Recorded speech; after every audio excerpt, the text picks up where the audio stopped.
Tonight will be Gabriella Epley. She is a junior Spanish major, law, ethics, and society minor. She did an internship with Restorative Justice Louisville, which is a nonprofit organization that focuses on reformative justice rather than rote punishment-based justice for juvenile criminal law.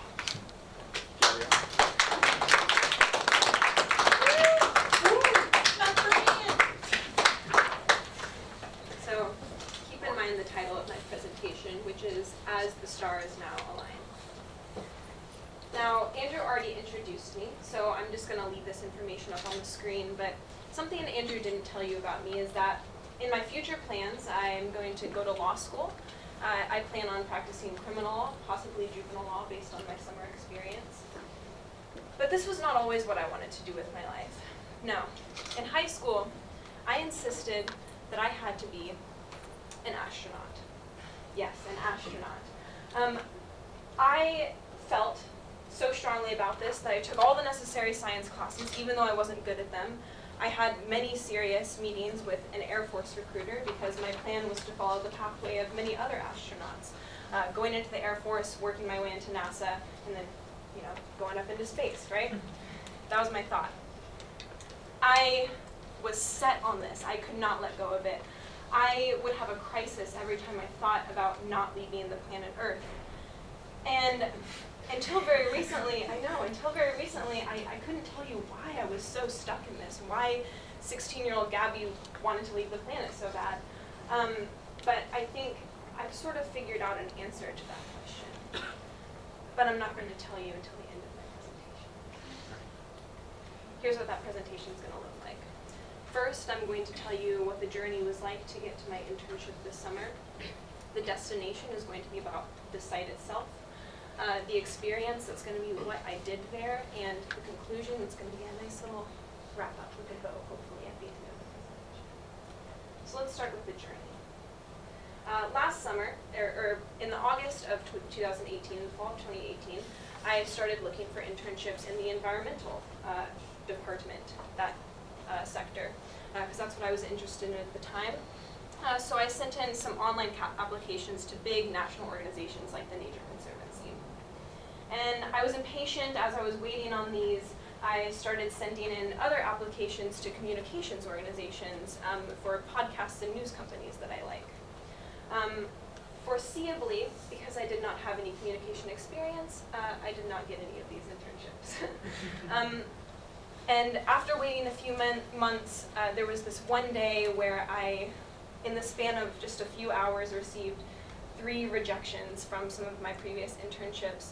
And they were all from these faceless email accounts. And I was feeling a little down, so I sort of, as a last resort, started cold emailing organizations like Earth Justice, which is an environmental law organization. Unfortunately, none of these organizations had the capacity to supervise an undergraduate intern, even though I told them that I would be fully paid for. Suffice to say, I was feeling lost at this point. But you all know how this story ends, so something must have changed, right? To answer that question, I'm going to need to step back just a little bit, and by a little bit I mean a few years, and I think I could really go back even further than that to like before my birth, but for the sake of time I'm just going to start in high school. I did voter registration work my senior year of high school, and in order to do that effectively, I attended a weekend-long training for an organization that trained high school students to do this. There was a speaker there by the name of Christian Motley. Some of you may have heard of him, and his name is familiar because he is a Berea alumnus. He also worked for the Kentucky Department of Education. He does a lot of other really cool stuff. But he talked about his Berea experience. I was intrigued, as I'm sure many of us were when we first heard about Berea, so I did a little research, applied, spoiler alert, I ended up here. During my first semester, I joined the Berea College Speech and Debate team, where I met some of my very best friends who are in this room right now. And I also met a person named Yabsada Ayeli. Now, Yabsada just graduated. He is also an EPG alum. And he had this passion for connecting his friends to things that they wanted to do, to making sure that they were happy and successful. That's what he valued. So he connected me to 2 very important things in my life. first is BPAC, which is a voter empowerment organization on campus, and also EPG. He really encouraged me to apply to EPG, and I have so much to thank for that. Through BPAC, I attended and presented at the Impact National Conference, which was in Charlottesville, Virginia last spring. And there, I heard this presentation from students at the University of Massachusetts about something very new to me called restorative justice. And I just got so fired up about it. They were enthusiastic, I caught their enthusiasm, and I couldn't stop talking about it when I returned to Berea. To go back to EPG for a moment, through EPG, I got a lot of skills and abilities, but one of the most important things about my experience was the people that I met. I mean, some of the most extraordinary people that I know at Berea were in my cohort. And one of those people, many of you may know, is Cole Dutton. Now this is where it all starts to come together. I knew about restorative justice, I was talking about it like crazy, and Cole sort of ended up in the crossfire of that obsessive talking. And in classic Cole fashion, he just produced a business card of somebody from a restorative justice organization out of the blue, right? It was wild. And the next day, I sent an email to Miss Tia Pank, whose business card it was. And within a few days, I had sent over my resume, set up a video call interview, and had my internship secured at Restorative Justice Louisville. So that's not to say that I didn't do any work in this process. I think what we forget sometimes is that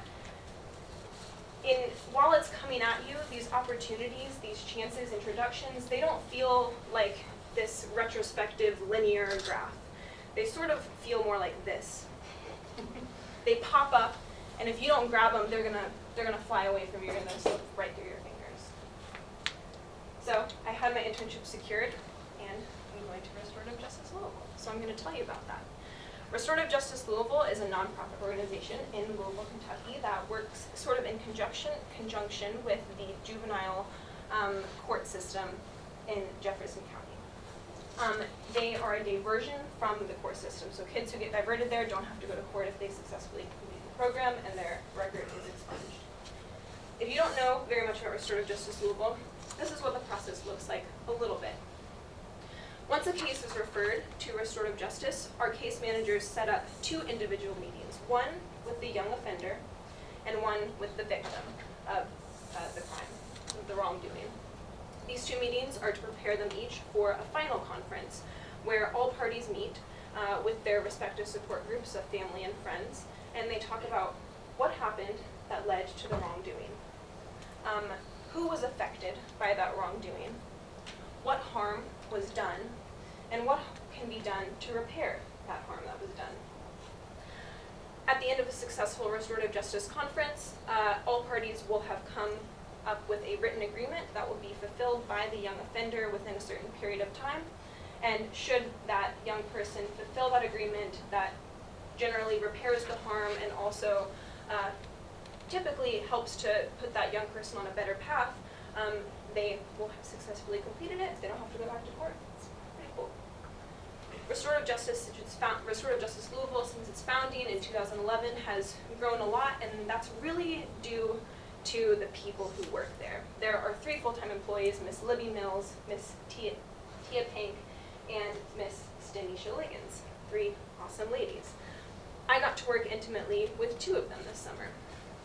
This is Tia Nicholas Pank. She has been working with Restorative Justice Louisville for more than 6 years. She's a senior case manager there. She values her family, she values justice, she values humility. Stanisha Liggins, she's a recent graduate of the University of Louisville. She had an undergraduate internship with Restorative Justice Louisville and then got a job with them after she graduated. She values justice as well, and she also values the success of youth in her community. These 2 people made the internship, truly. Everything else was amazing as well, but they really made it unique. They were so open to all of my questions, and through me asking questions and trying to probe them for their thoughts on criminal justice, juvenile justice, their personal and professional development, I learned so much more than I could have without them. That really helped me meet all of my goals for my internship. So along with these conversations, I did a lot of observation, I did a lot of other little tasks, and this all together adds up to the experience that I had at Restorative Justice Louisville. To backtrack a little bit again, before I went there, before I even interviewed for the organization, I completed these little research sheets, which researched restorative justice as a whole, and also Restorative Justice Louisville. I did this so that I could be good in the interview, but also so that I could have an idea of what tasks I might want to do once I get there. I got this idea and the format for my resume that got me the job from Mr. Brandon Pollock, who is another EPG graduate.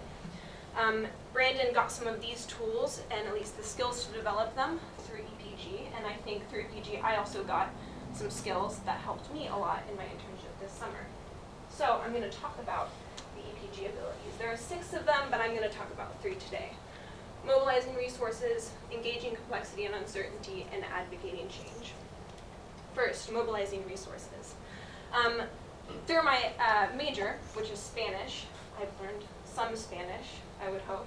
And one of the things that I got to do was sit in on conferences where there were Hispanic families. So a lot of the times the kid would know English, he would know Spanish, so he could do some interpretation. But it was very reassuring for my co-facilitator for me to be in the room so that I can ensure that the kid wasn't grossly misinterpreting what his parents were saying to us.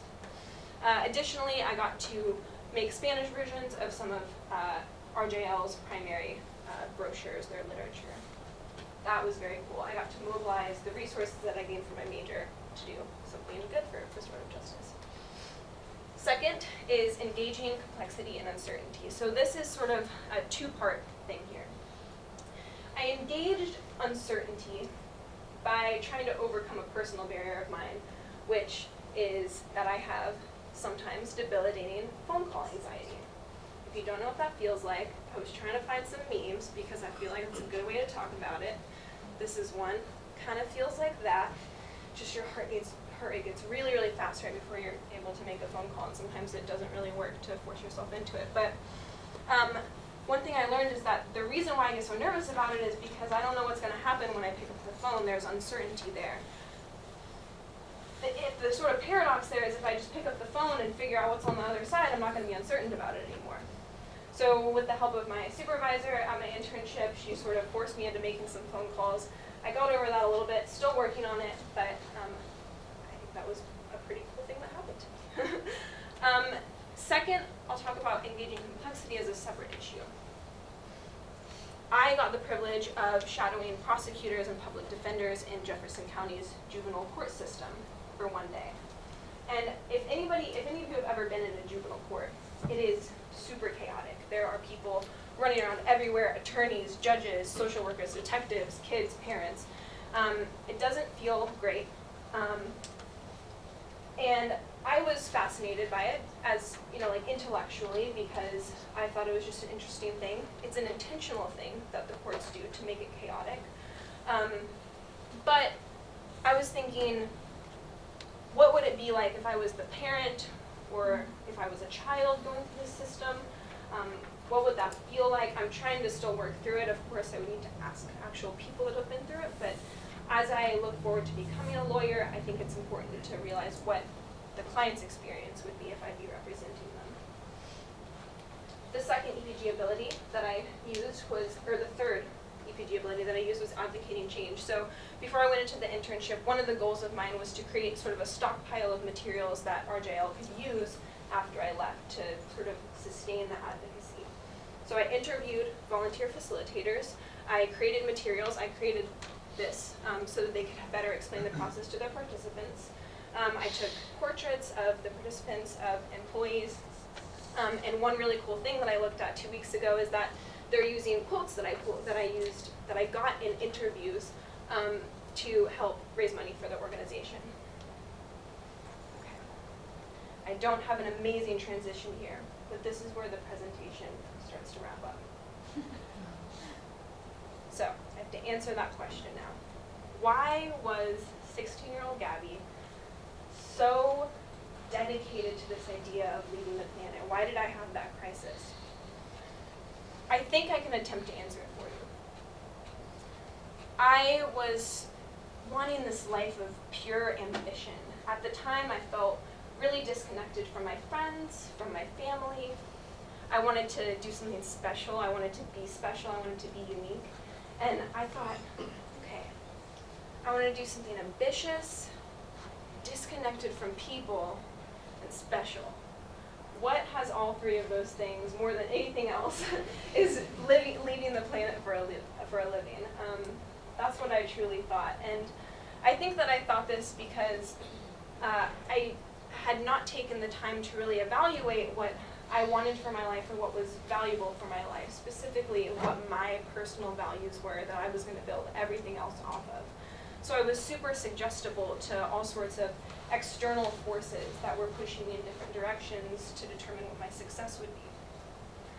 But during my time at Bria, since graduating from high school, and especially over the past year, and concentrated especially during the summer, I think I've actually developed an idea of what those values are.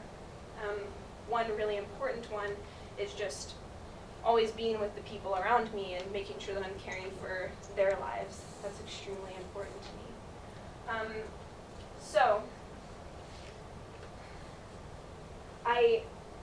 through developing those values, I've become a more intentional person, much more intentional than 16-year-old Gabby, that's for darn sure. And even though I'm not going to pretend to know what all of my values are perfectly, I think that would be quite silly at this time in my life, I'm going to keep encouraging myself to think deeply about what those values are on a fairly regular basis if I can.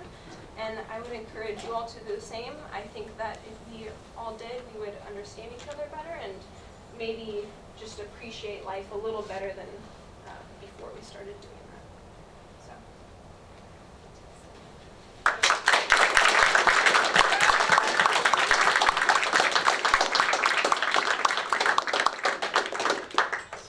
Yes.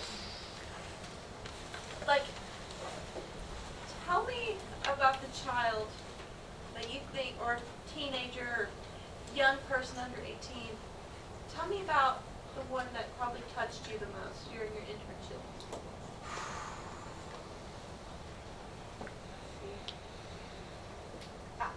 I think what was intriguing to me, I don't know if I can pick out one specifically, but at Restorative Justice Louisville, they work mostly with boys.